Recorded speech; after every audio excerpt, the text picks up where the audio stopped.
Earlier this week, we reported on a situation that looks like it may be coming to a head in just over a week. Some miners in southern Oregon have been given a deadline to clear out of a mine that they've had since the 1870s. There's a clear chain of title, and the miners are asking for a legal explanation from the BLM, and they're not getting it. Oath keepers have taken up a defensive posture there, one of providing security to try to make sure that nothing is going to happen until they can hear this through the court system. We're going to talk to Kirby Jackson from the Glease Mining District. He's going to define for us what the mining district is. You'll be surprised, it's not just an association. He's also going to give us a history of what's been going on in the area, and you're going to see yet again how in 21st century America, bureaucracies are taking upon themselves to not only write the laws, but enforce the laws and have their own court systems. We no longer have a government of by and for the people. We have a government of bureaucrats who are running this by themselves, for themselves, to create their empire. So joining us now is Kirby Jackson from the Glease Mining District. Thank you for joining us, Mr. Jackson. I guess one of the things we need to do first is kind of lay this out for the audience, because most people are not really familiar with what's going on in mining. Let's start with the Glease Mining District. This is not a club. It's not an association of miners. Tell us what this is. I am the recorder of what is referred to as the Glease Mining District. Way back in 1872, when Congress first established the mining law, basically what they did at the time, all the miners on the ground, they were outlaws. They were regarded as squatters, and they had actually organized the first governments in a lot of these mining areas here. You know, we had mining camps and things like that. So the mining districts originally, they were the first governments in a lot of these areas before the counties and the states came about. So in 1866, when Congress drafted their first mining law, it was actually really just a federal recognition of what the miners were already doing on the ground, because, you know, our forerunners, they were the first government guys out here when we had an early frontier society. So Congress, when they recognized what the miners were doing, that's what they decided was the best thing to do. They recognized these mining districts, and they, more or less, it was the first time in history that any government in the world had actually recognized that the miners who were working the land should also have the right to establish the rules and regulations as far as how they obtained their property, how they maintained their property, and basically how they settled grievances among themselves. Okay, so you've got a lot of you've got a lot of different small mines that are there, and this is essentially, as you point out on your website, it's an organization of self-government. But it's a little bit different for people, because a lot of, you know, what we're looking at in the cities and the counties, a lot of people don't really understand, just like they didn't understand at the Bundy Ranch, that there are different kinds of property rights. You're not saying that you own everything there. You've got mining rights, just like he had grazing rights or water rights. We have hunters who have rights to hunt as they're on the land. So there's all these different multiple uses that can exist on public lands at the same time, right? That's right. And basically what the mining law did, when it was first established, the main core of it was finally refined in 1872 in what is typically called the General Mining Act of 1872, and that's not its proper name. It was had a very long name Congress had that they gave to it, and that's not important. But basically what they did was they established the first rights of miners, and what they recognized at the time was that, like other settlers, such as homesteaders and woodsmen who were making their living by harvesting trees, or they were getting rocks, they basically recognized that these early settlers, they should have protection under the law.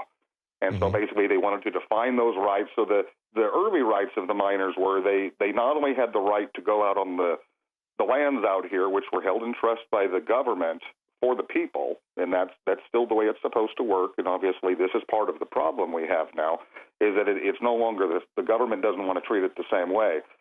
So basically at that time, Congress, they recognized that we need to establish what these guys have in the way of rights. So early on, they established that the miner had the right to go out and find these minerals. He had the right to develop his property for his benefit, which in turn would benefit the nation.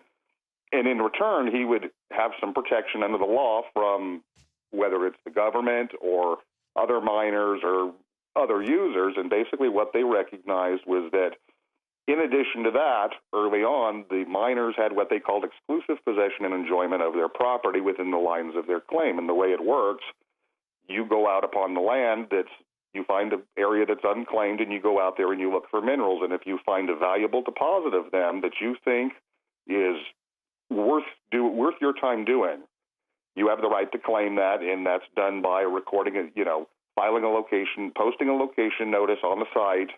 So just kind of, exactly, just kind of recording it just like you would if you're going to buy land to put your house on. And here in Texas, for example, it's very common when we buy a home that those mineral rights do not transfer.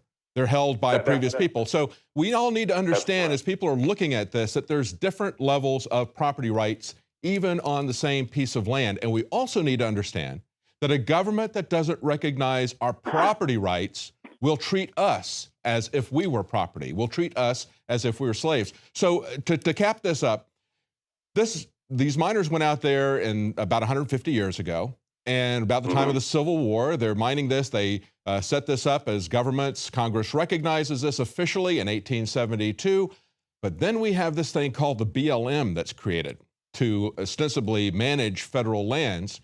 And let's go to 1955. In 1955, there's a Surface Resources Act, and I think this has something to do, at least the BLM is claiming that it has something to do with this particular case. So explain that to us, and explain how this older mine, which goes back to the early 1870s, is grandfathered in and not affected by this 1955 Surface Act.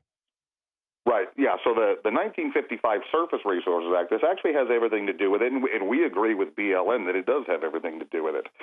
So in 1955, Congress was starting to recognize that there were an awful lot of people out there. They were basically what they were doing, they were abusing the mining law. They were using the mining law to build private hunting cabins, to squat on land. And needless to say, there were a lot of conflicts with other people who wanted to use the public land system. So Congress decided to change the mining law.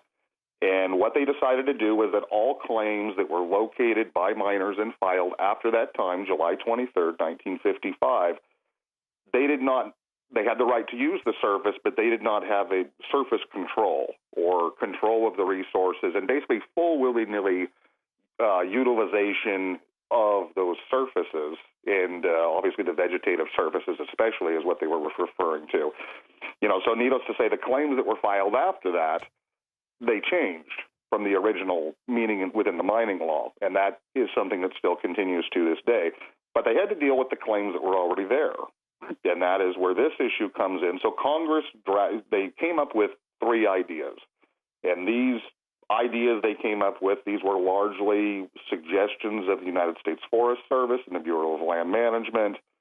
And the 3 things they came up with is that basically they recognized that they couldn't just tell these miners, hey, we're here now, you've had this all along, we're going to start taking your rights away. They didn't do that, or they didn't intend to do that.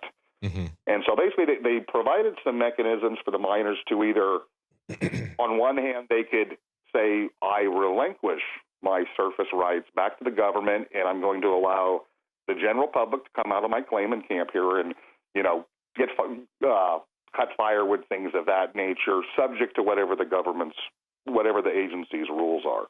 So that was one option. Another option was the miner could say, well, I don't really want to deal with this anymore, so I'm just going to give up my claim. That was the second option. Now, the third option, and this was the option that was best suited for most miners if they were serious, they could preserve their existing rights. And how this was done, it was done by filing with the BLM or the U.S. Forest Service what was called a verified statement. And the verified statement was basically the miner informing the government, hey, I am over here, and I'm going to maintain my rights.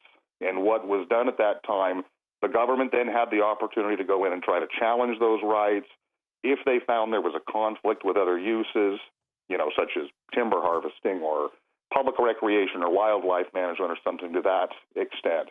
And needless to say, there were avenues where the government could go down. They could challenge the validity of the claim and basically say, you're not really a miner, you're somebody else, you're just a guy abusing the mining law. And needless to say, the government set up guidelines that they had to follow to either basically to take that surface away from the miners. Okay, that's good. Now let's talk about this specific case, the Sugar Pine mine. This is the one where we have the conflict. Am I correct to say Okay. that the BLM is saying that because of we're exercising these surface rights regulations, and yet you're saying that the sugar pine mine has already registered in a grandfather clause position, right? Is that correct? That's correct. So the sugar pine is actually, it was the first hard rock gold mine discovered in the state of Oregon, and that was back in 1858. And it went through some assorted owners between 1858 and 1876, and there was a lot of changes of ownership. And even though sometimes the mine wasn't being worked, there were miners who had various property interests on the claim, such as there were 2 arastas on the property. There were some ditches previous miners had dug. There was a water wheel on it at that time.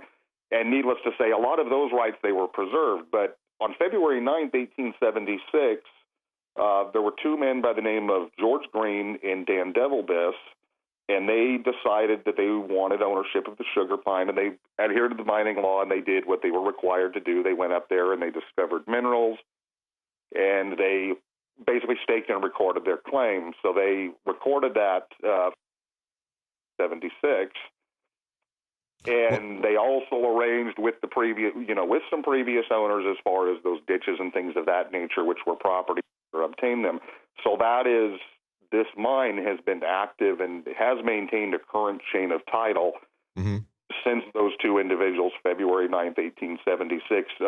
Dan Devilbiss, who was a co-locator on that claim, he actually sold out to George Green's brother. Let's Dan. go back. Let's go back. I understand it's had a long chain of command. Let's go back to what just happened in March with the cease and desist order from the BLM. Tell us about what the BLM is saying, or can you, I've seen from your press releases, you're saying that you can't get any specific information from them as to what the legal basis is for them to say that the sugar pine mine needs to cease and desist operation. Well, it's both. I'll tell you what actually started this is the owners have been actively, have been under current ownership for 3 years. They've owned the mine for 3 years from the previous owner, and we have a complete chain of title all the way back, and they've spent a lot of money, and we've all spent a lot of time doing research to establish that. And BLM does not dispute that the chain of title is that long. That's one thing to point out. Even they don't dispute that. And basically, what happened was off and on, George Backus, who was one of the co-owners, he's actually had fairly regular contact with BLM since he became the owner, and even before, because there's quite a bit to the situation. And needless to say, he was in contact with them, and he had even spoken to employees such as Diane Perry at Medford BLM, which is our local BLM district here. And she was quite well aware that he was there and what his intentions were, and that basically, George's background, he has a lot of heavy equipment operation background as far as road building. That's what George used to do, was he used to build logging roads until the timber industry was destroyed here. So needless to say, they were very well aware of that. What kind of sparked this, even though George had actually maintained pretty routine contact with local BLM people, and I've spoken in the past to local archaeologists and stuff, and they were certainly aware of George's ownership, and I think they kind of had a basic idea of. Yeah, give us an idea, because we're gonna run out of time shortly here. Kirby, give us an idea of what the BLM is saying. Certainly they recognize that this is a very long chain of title. What are they complaining about here? Basically what happened is there were 2 of their employees came out to the area, and they actually ran into the mine caretaker, but opposed to going to his front door and knocking on the front door and saying, hey, we're BLM guys, we're here, we have to do some work in the area. They basically disregarded that, and they started poking around the camp and didn't identify themselves when they left. And the caretaker called the owners, and he says, hey, I have these people, they're trespassers, what do you want me to do? And the owners said, please stop them, find out who these people are, because we have our economy locally is devastated. We have a lot of problems with thievery and vandalism and things like that. And the owners were very concerned, and he said, please find out who these guys are. I'm on the way. So basically they challenged their authority, and that made them mad? Is that what you believe instigated all this? That's pretty much what it is, is basically as these 2 guys were coming out, they were on quads behind 2 locked gates, and the caretaker took his truck, he blocked the road, and he stepped out in front of the truck, and he had a pistol at his side in his hand. He didn't have a holster, but he just held his pistol at his side, and he waited for him, and they rolled up, and he said, I'm the caretaker here. I need to know who you are and what you're doing. You're running around the camp taking photos. And they said, we're BLM employees. And he says, okay, I would like you to identify yourself. I want some identification. And they said, well, we don't have to do that. And he said, no, you really do. He says, tell me who you are. So they showed their cards, and they did identify themselves as two BLM archaeologists. Mm-hmm. And he said, okay, that's fine. He said, you guys have a job to do. You guys can, pretty much do as you need. But he said, in the future, he says, this is a pre-55 claim. He says, we do have surface rights. He says, in the future, please call the owner, or he says, come out here and knock on the door and just let me know you're out here so I know who you are. And, if you guys are out in the woods and you don't come back for a reason, that, if you guys get in trouble, I can help you guys out. So then you start getting unexplained bureaucratic charges brought against you after that. And kind of what happened was, instead of these guys saying, hey, that's very reasonable, they went back and they actually filed a complaint about the caretaker, and they basically said he threatened them, which he did not. He has signed an affidavit of record that he did not do that. They basically sicked the BLM special agent on him, and he is a very young guy, very hardworking. He's in his 20s.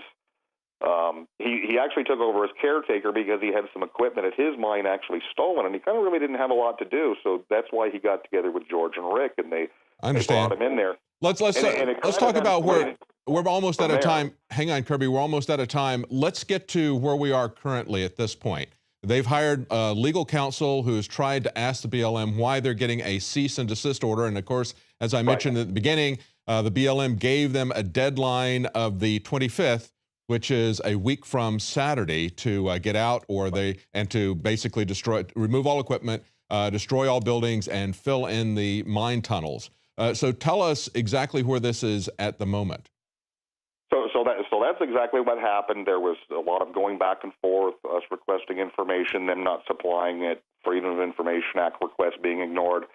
So then they send this notice of noncompliance saying, you guys need to stop. We're going to do this if you don't.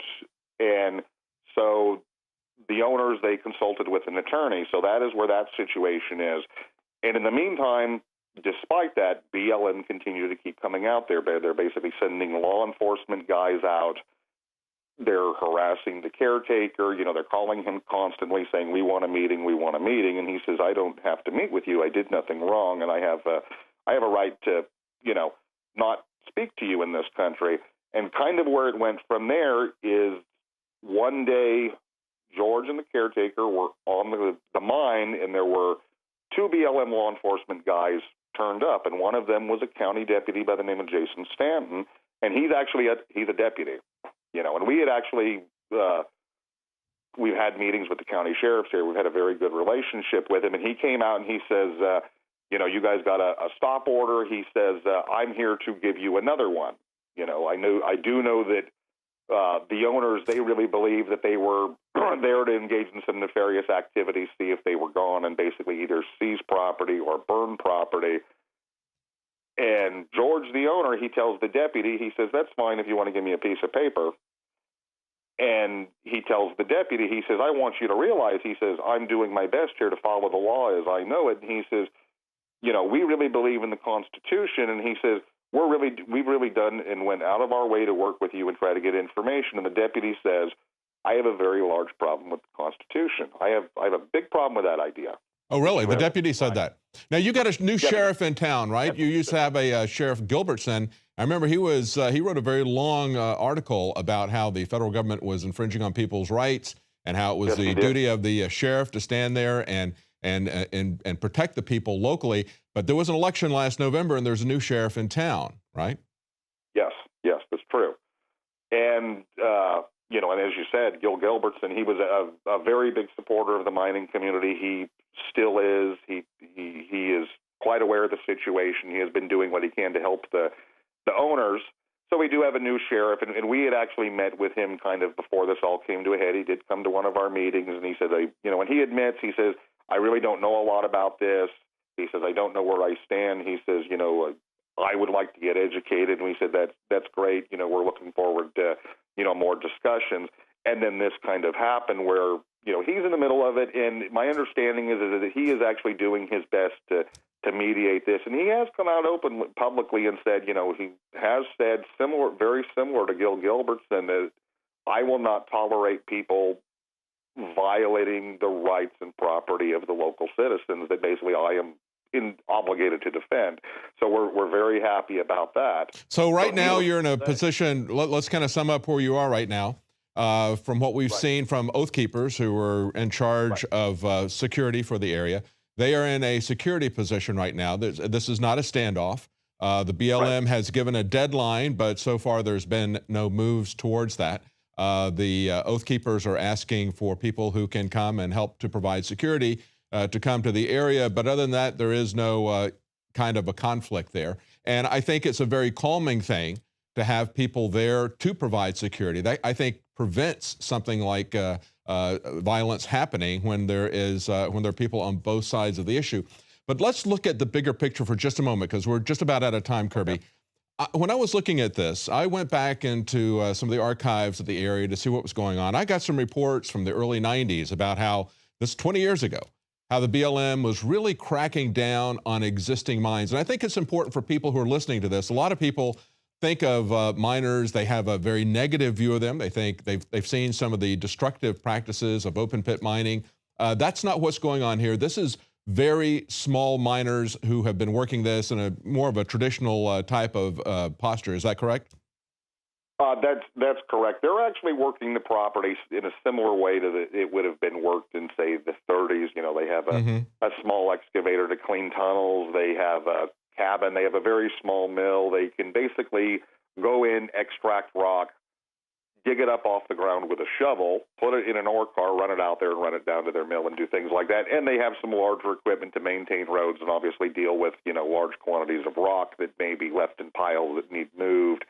Okay, so things really haven't changed from the articles that I was looking at 20 years ago. But I thought it was interesting to see this LA Times article from 1994. They talked to a guy, his name was Jeff Garcia, and he was a geologist from Berkeley, and he talked about how he had worked a mine there at that time in 1994. He'd worked it for 16 years, and basically they were making it impossible for him to continue operation. He had to pay a $300 permit because water was falling on his land and might cause runoff into the river, which of course other operations, farmers don't have to do that and shouldn't have to do that. And yet they give exemptions to large municipal areas. But I thought it was very interesting that they hit him with very stiff fines just because he had some sediment runoff. This was not the kind of heap leaching that some environmentalists have complained about that's been banned in some countries, where they basically create a large open pit, they excavate everything, they pulverize everything, and then pour cyanide over it. This is nothing at all like this. This is, as you pointed out, traditional mining done by small operators. This guy spent half of his year in Alaska, half of it in Oregon with his wife, who is also a geologist. He had a lot of respect for the land. And he said this, Kirby, he said, society seems to have this guilt about disturbing the land. They still go to their big parking lots and their supermarkets, but if they have a chance to get rid of their guilt and nail some little miner on the hill, they feel like they've done their part to save the world. I think people need to see this in the proper context. They need to understand that this is part of the government's operations to shut down everybody's business, whether you're a small-time miner or whether you're a small-time retailer or a small-time manufacturer. They want to get the people out of it. But there's something else on these lands where people have had mineral rights or grazing rights or lumber rights. There's another aspect to this, and I think we can see it in what's going on in Arizona, where Senator John McCain just ran through in the National Defense Authorization Act a process that is going to turn over an area that has recreational significance, it has historical significance to the Indians, and it has religious significance to the Indians who are there. And it was also protected in 1955, the same year that your stuff got grandfathered in. What they're going to do is, by turning it over to this foreign corporation, they're totally going to obliterate the area. This is not something where they're going in and just mining some minerals from underneath the surface. They're going to create a crater that can be seen from space. And this is what I think is going to happen. I want to get your opinion on this.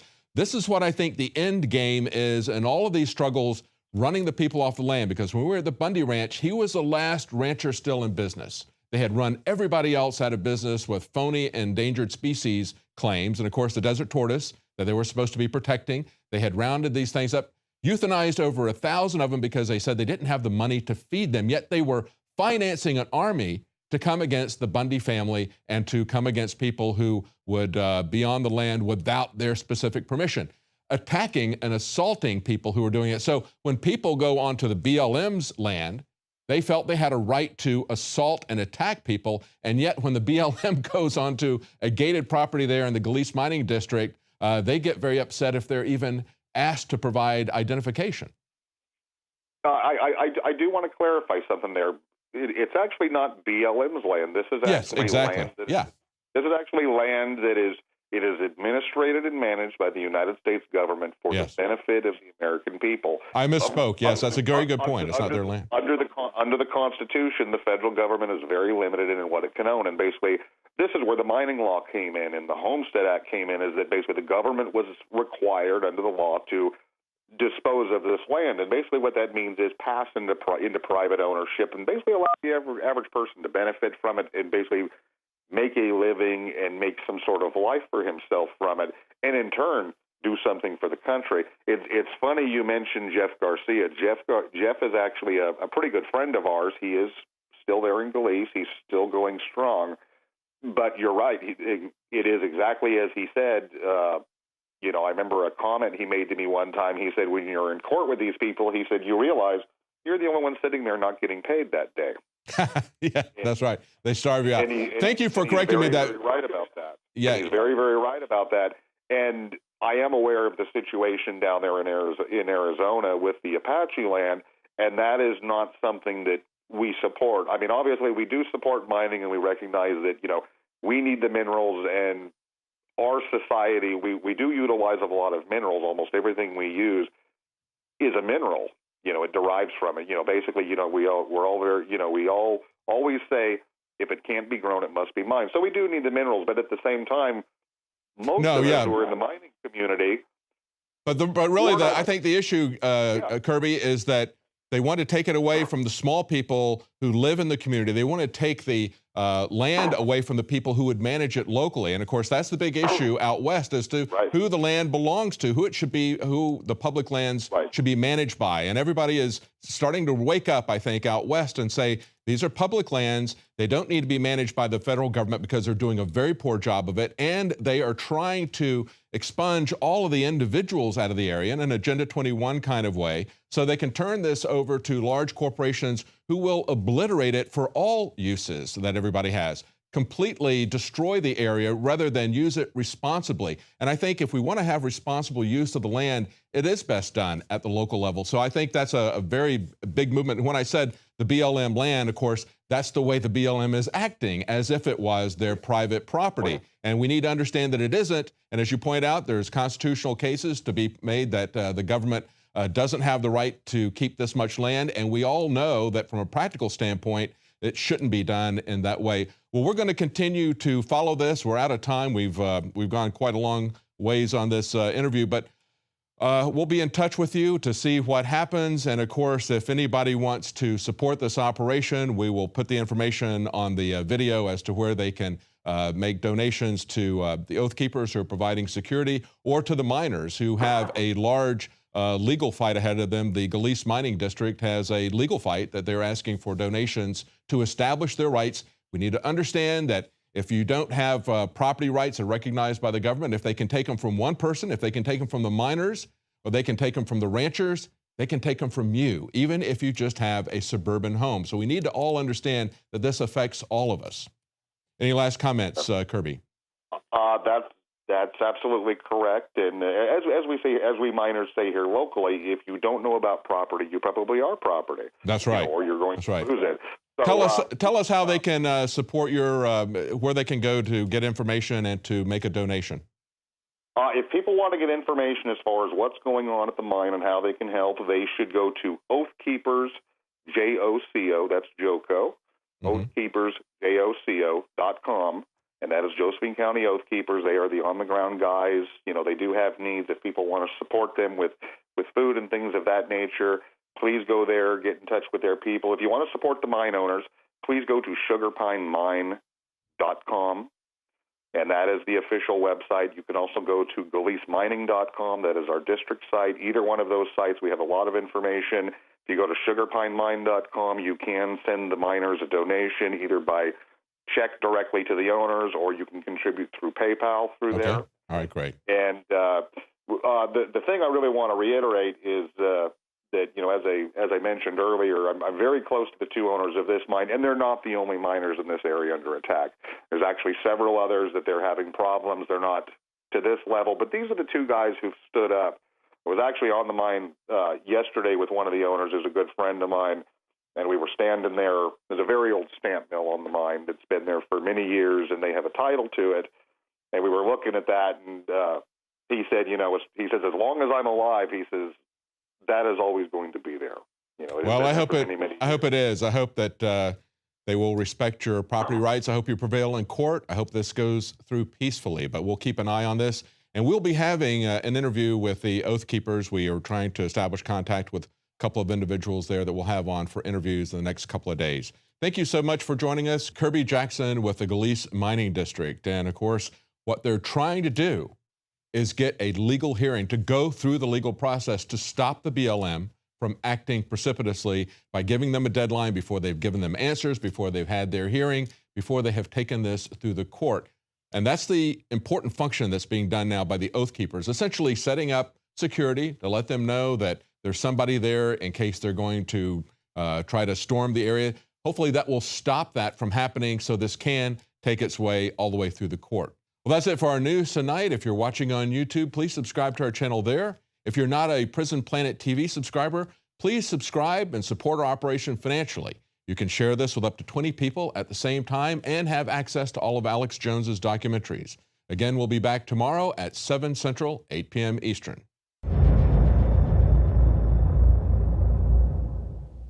Used since before the days of the Roman Empire to support the body's natural systems and enhance overall health. Introducing the new InfoWarsLife.com oil of oregano formulation, a highly advanced nutraceutical form of this key herb that has been traditionally used by civilizations for thousands of years to promote health. We have now procured the most high quality and potent forms of oregano oil on the market, sourced from top leading manufacturers to ensure a concentrated level of bioactive ingredients. Extracted directly from the wild herb and sealed in easy-to-use capsules, you will no longer need to endure the burning of liquid oregano on the tongue. Wild crafted from the Mediterranean oregano species that experts agree is one of the most powerful and most challenging to acquire. This winter season, it's more important than ever to secure this true form of oil of oregano. Now available in our limited first run at InfoWarsLife.com. That's InfoWarsLife.com or call 888-253-3139. You are watching the InfoWars Nightly News, which airs 7 p.m. Central at InfoWarsNews.com. And your support is helping us defend liberty worldwide.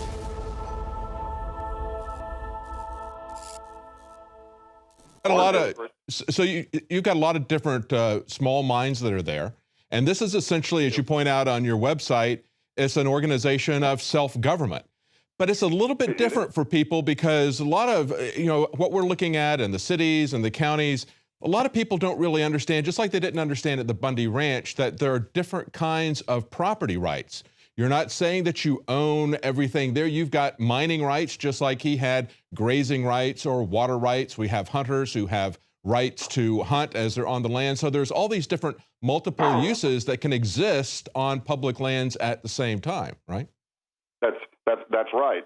And basically what the mining law did when it was first established, the main core of it was finally refined in 1872 in what is typically called the General Mining Act of 1872, and that's not its proper name. It was had a very long name Congress had that they gave to it, and that's not important. But basically what they did was they established the first rights of miners, and what they recognized at the time was that, like other settlers, such as homesteaders and woodsmen who were making their living by harvesting trees or they were getting rocks, they basically recognized that these early settlers, they should have protection under the law. And so basically they wanted to define those rights. So the early rights of the miners were they not only had the right to go out on the lands out here, which were held in trust by the government for the people, and that's still the way it's supposed to work. And obviously this is part of the problem we have now, is that it's no longer the government doesn't want to treat it the same way. So basically at that time, Congress, they recognized that we need to establish what these guys have in the way of rights. So early on, they established that the miner had the right to go out and find this here. You know, we had mining camps and things like that. So the mining districts originally, they were the first governments in a lot of these areas before the counties and the states came about. So in 1866, when Congress drafted their first mining law, it was actually really just a federal recognition of what the miners were already doing on the ground, because, you know, our forerunners, they were the first government guys out here when we had an early frontier society. So Congress, when they recognized what the miners were doing, that's what they decided was the best thing to do. They recognized these mining districts, and they, more or less, it was the first time in history that any government in the world had actually recognized that the miners who were working the land should also have the right to establish the rules and regulations as far as how they obtained their property, how they maintained their property, and basically how they settled grievances among themselves. Okay, so you got to enforce the laws and have their own court systems. We no longer have a government of by and for the people. We have a government of bureaucrats who are running this by themselves, for themselves, to create their empire. So joining us now is Kirby Jackson from the Gleese Mining District. Thank you for joining us, Mr. Jackson. I guess one of the things we need to do first is kind of lay this out for the audience, because most people are not really familiar with what's going on in mining. Let's start with the Gleese Mining District. This is not a club. It's not an association of miners. Tell us what this is. I am the recorder of what is referred to as the Gleese Mining District. Way back in 1872, when Congress first established the mining law, basically what they did at the time, all the miners on the ground, they were outlaws. They were regarded as squatters, and they had actually organized the first governments in a lot of these mining areas.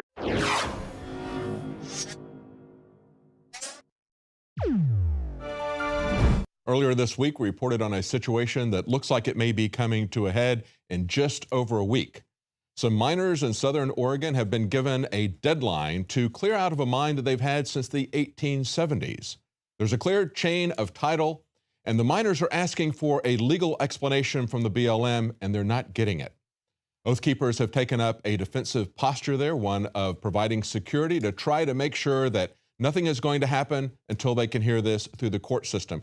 We're going to talk to Kirby Jackson from the Gleese Mining District. He's going to define for us what the mining district is. You'll be surprised, it's not just an association. He's also going to give us a history of what's been going on in the area, and you're going to see yet again how in 21st century America, bureaucracies are taking upon themselves to not only write the laws,